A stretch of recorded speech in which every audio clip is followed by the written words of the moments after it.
Hola, en este objeto de aprendizaje vamos a estudiar los elementos principales o también denominados elementos mayores y vamos a hacer un especial hincapié en uno de los elementos, el más abundante, que es el oxígeno.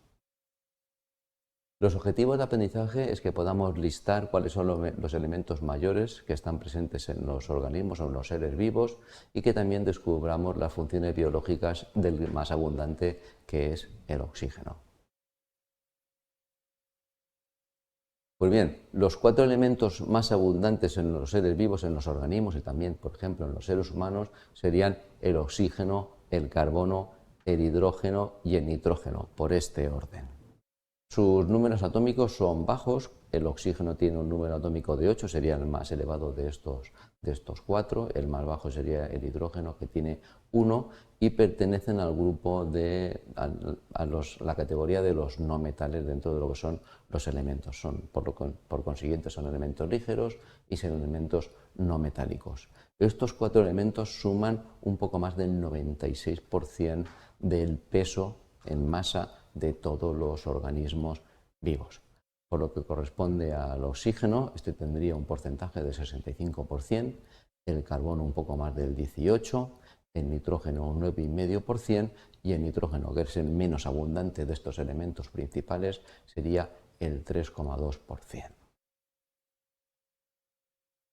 Pero bueno, estos elementos también los podemos de alguna forma clasificar o agrupar, no solo por su cantidad en masa, sino también por el número de átomos que forman parte de los organismos vivos. Y en este sentido, si nos fijamos en el número de átomos y no en la masa que estos representan en el total del organismo, tendríamos que invertir las proporciones entre el oxígeno y el hidrógeno, de forma que el hidrógeno en número de átomos sería el 62% del organismo. Sería el elemento más abundante en número de átomos, ¿vale? En cantidad de masa le correspondía esto al oxígeno. Bien, el oxígeno es el elemento más abundante, es un elemento que en la atmósfera fue creado principalmente por la fotosíntesis de los organismos autótrofos fotosintéticos, y el oxígeno es el elemento principal que forma parte del agua junto con el hidrógeno, y también es un elemento que forma parte de la mayor parte de las moléculas orgánicas que forman parte de los seres vivos, de las biomacromoléculas.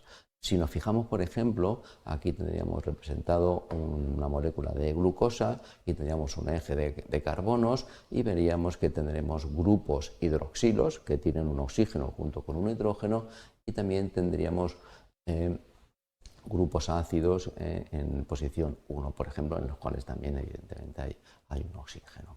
Vale, luego tenemos, si nos fijamos en los aminoácidos también tienen un grupo carboxilo junto con el grupo amino, y que al fin y al cabo es lo que define a un aminoácido, que forman parte de las proteínas, y el oxígeno también está muy representado. En los ácidos grasos también tendrían un grupo carboxilo, estos lípidos, y también este grupo carboxilo le da cierta reactividad y la parte polar de los lípidos. Y luego también, si nos fijamos, por ejemplo, en las bases nitrogenadas que forman parte de los ácidos nucleicos, pues vemos también que, por ejemplo, aquí tendríamos, en esta timina, tendríamos 2 grupos oxo, ¿vale?, que formarían parte de la molécula. Luego, al fin y al cabo, el oxígeno es un componente fundamental y estructural, y también que le proporciona reactividad a las moléculas orgánicas, a las grandes moléculas orgánicas poliméricas, como son carbohidratos, ácidos grasos, lípidos y ácidos nucleicos.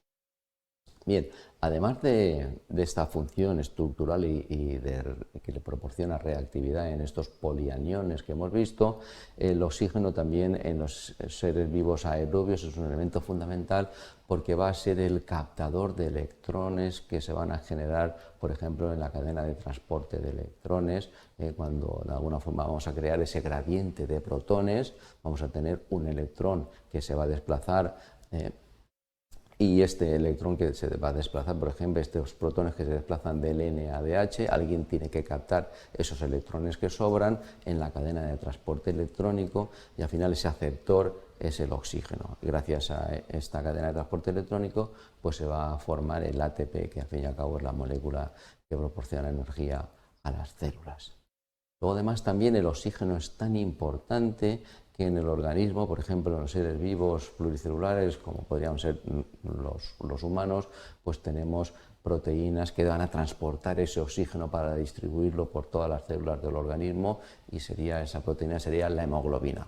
En insectos, por ejemplo, esta proteína sería la hemocianina. La hemoglobina tiene un átomo de hierro, la hemocianina un átomo de cobre, por eso en este caso la hemoglobina es roja y el otro es azul verdoso. Y luego además también este oxígeno se puede almacenar en forma de mioglobina, que es una proteína que almacena este oxígeno principalmente en los músculos, ¿vale? Y que está muy presente, por ejemplo, en los animales vertebrados mamíferos que, por ejemplo, pues, hacen largas inmersiones bajo el agua, ¿no? Pues esos músculos están muy cargados de mioglobina para almacenar ese oxígeno que va a ser necesario en la cadena de transporte electrónico de la mitocondria. Bien, como hemos comentado, este oxígeno se forma como un subproducto de la fotosíntesis. En la fotosíntesis se capta el CO2 ambiental, ¿vale? Y este junto con el agua, a través de los fotosistemas 1 y 2, va a generar azúcares, y también como subproducto de desecho de esta fotosíntesis tendríamos al oxígeno. Bien, en conclusión, el oxígeno es el elemento más abundante y principalmente tenemos que tener en cuenta que es el aceptor de electrones en la cadena de transporte electrónico que es necesario para los organismos anaerobios. Y además, en los elementos principales, estos tienen números atómicos muy bajos, como mucho de 8. Esto es todo.